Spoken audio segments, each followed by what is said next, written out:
4-1, nei 1-4, þetta er væntanlega ekki staðan sem við viljum vera í dag. Nei, okkur langaði að vinna þennan leik.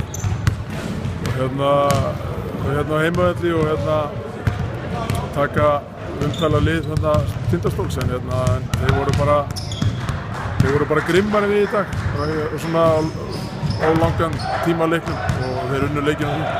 Nú sagði þjálfari Tindastóls að hann vildi óska ykkur til hamingju því að við staðið ykkur rosalega vel og barist allan tíma. Ertu sammála því? Já, sko, jú,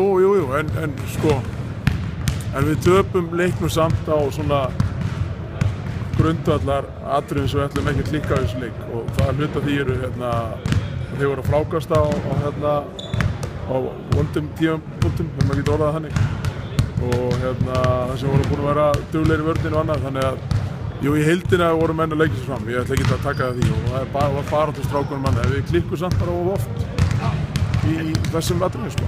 En nú virtist eins og leikurinn væri svona langt komið með að tapast núna bara í byrjun fjórða. Hvað er það sem gerðist sem að kom ykkur aftur inn í leikinn? Þetta var nú alveg bara baráttan að loka mínútum, mjög tæpur leikur þannig séð, sko.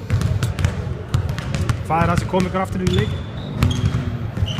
Við náttúrulega fórum aðeins að hitta aðeins betur svo sem og þeir mistu náttúrulega svona okkur úr höndunum sóknarlega og sérstaklega frákastilega séð kannski.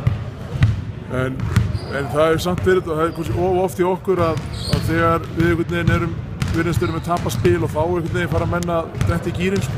Þess að menn hafa ekki trú nógu mikið að við séum bara ágætislið sem getur unnið þessi lið á góðum degi og mér finnst bara vanta þá trú í hópinn. Og menn eru með markmiðum að gera góða hluti í deildinni og það er bara gott og reyna að bæta sig frá því fyrra.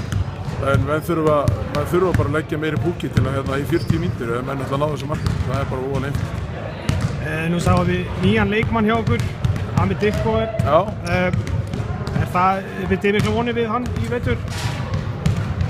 Þetta er bara strákur sem er búinn að æfa með okkur síðustu 2 vikur og hafa áhuga að spila í efstu deild og hann er búinn að standa sig vel á æfingum og þannig að hann langar að vera með okkur í vetur og það er bara fínt og þetta er bara duglegur strákur, þetta er ekki strákur sem er að gera vonir að breyti gengi liðsins, en hann styrkir hópinn og hann er með reynslu og hann er eldri en margur annar í liðinu og þannig að ég held að bara þétta eins hópinn hjá okkur.